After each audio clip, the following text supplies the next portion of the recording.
jërëjëf Cheikh Mamadou Lamine mbégte mi moom luñ bokk la waxuma la bokk koog mbokki taalibe yi waaye bokk koog mbokki jullit yëpp ndax këru xaside yi boo ko xasee wax këru xaside yi rek xam nañ ne alal yi sëñ Tuubaa la xam nañ ne kër sëñ Tuubaa la kon sëñ Muntaxa tey jii bu dee sëñ Tuubaa ñëw fi kon barabam këram la ñëw wanee na ko ci ni mu ñëwee ndax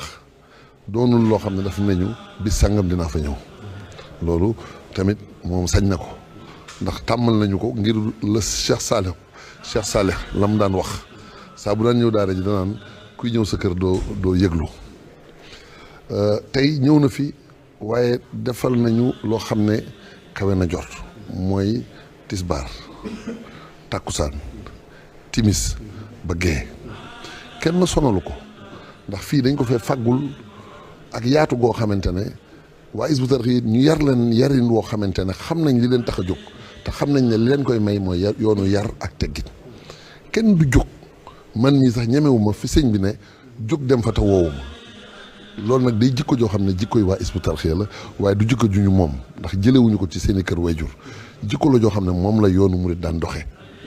ndax yonent bi sallallahu alayhi wa sallam ba muy yar saaba yi lislaam mi ngi am ndam keroog ba mu leen jàngale jikko yooyu mu dem lislaam raaf jikko yooyu raaf ba Seexul Xadim ñëw ca Mbàkke Kajoor suñu borom delloo si jëmm joo xamante ne dafa delloo si jikko yooyu muy maam Cheikh Ibrahima Fall laa tarfa'u aswaatakum fawqa sawti nabii wala tajharu lahu bil qawli ka jahri ba'dikum li ba'din an tahbata a'maalukum ba aaya ji àgg loolu ak murit dong lañ doon jàngal saxaaba yi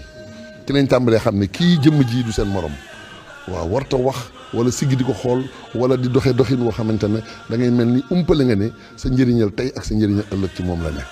loolu tey jii kon ñun moo dox suñu digganteeg Cheikh Mouhamadou Mountakha ñuy sant bu baax man nag maa ngi delloo ak cant waa Hizbut Tarqiyyah gépp li ma leen di sante nag mooy yar bi